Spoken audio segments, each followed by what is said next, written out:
Hey guys, it's good to see you again. Sorry I haven't posted a video in a while, but we've been absolutely slammed. We just started a major interior trim out on this project.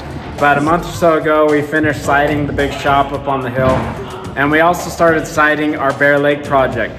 So we've been absolutely slammed. Again, sorry for the slow video posts, but in this video specifically, we're gonna address the importance of proper ventilation in your structure. This is the massive shop that we started framing last August, and we just finished up the siding not too long ago. But for the most part, we're done on the outside. The insulators are in there right now, and drywall will take place soon, and we'll be in trimming shortly, and then done.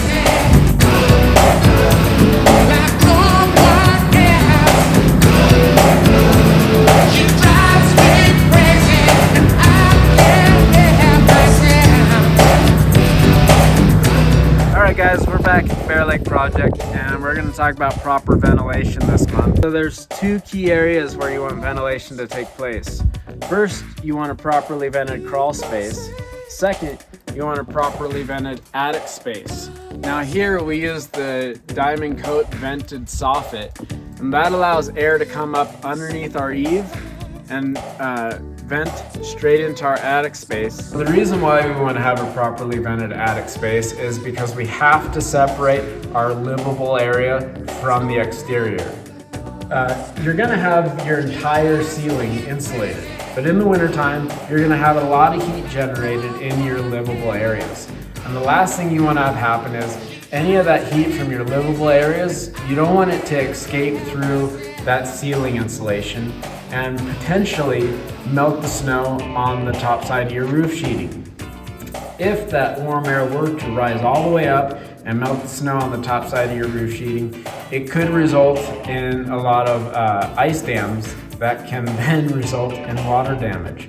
So the trick is, if any of that warm air from our livable space escapes through that ceiling insulation, we want our attic space properly ventilated so that it cools that air down before it gets to our roof surface. Now, I vent my attic spaces in two primary ways. The first way is through the air void created by our foil back baffles.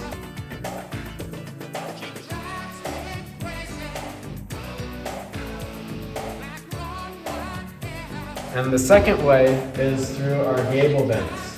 Now, both techniques coordinate with one another to kind of siphon and create airflow that all eventually gets vented out of our ridge venting.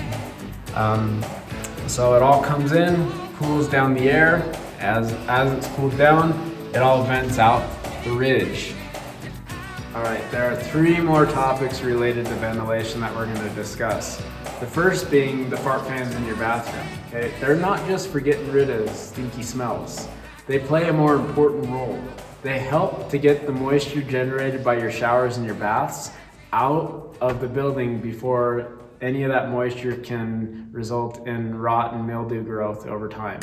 The second thing is the range hood that you put over your cooktop or your stove. When you're cooking, boiling spaghetti, cooking rice, even frying, you're generating a lot of moisture and a lot of fumes that you really need to get out of your house. The last thing that we're going to talk about is radon, okay? This is our main radon pipe. In our crawl space, we have 4 sectors that were all broken up by the footers, okay? So we have sector 1, 2, 3, and 4. So we have 4 pipes down in the crawl space that all merge into our one main radon pipe that ventilates all the way out. Okay, so unlike the remainder of the home where you want it to breathe as much as possible and have plenty of natural air ventilation, your windows, you want them airtight and watertight. And we spend a lot of time and we take a lot of pride setting our windows the right way. So even 30, 40 years down the road, your windows remain airtight and watertight. Brent spoke just a minute ago about sealing your windows, airtight, watertight. My buddy Mike here, he has already put on a bead of caulk on the top and the 2 sides of the window that's at least 1/4 to 3/8 of an inch thick. And that is to seal the window 100% from air and water. And after that, he has done a bead on the bottom frame of the window instead of doing the flange like he's done here, which will allow any water that condensates or develops on the window or gets between the window and the frame a way to get out. Here we put flashing around the window for extra protection for water. Unlike others, we don't put the flashing on the bottom. In case water happens to get behind the flange, it has the ability to leak. Now, you want to be in control of your livable environment. So whether you're cracking a window on your terms or you've installed a forced air system that regulates the internal environment, that's another story.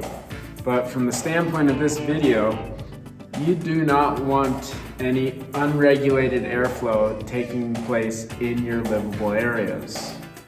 We demonstrated to you how to install a window the right way, but a key component to proper window and door installation is making sure that it is insulated the right way.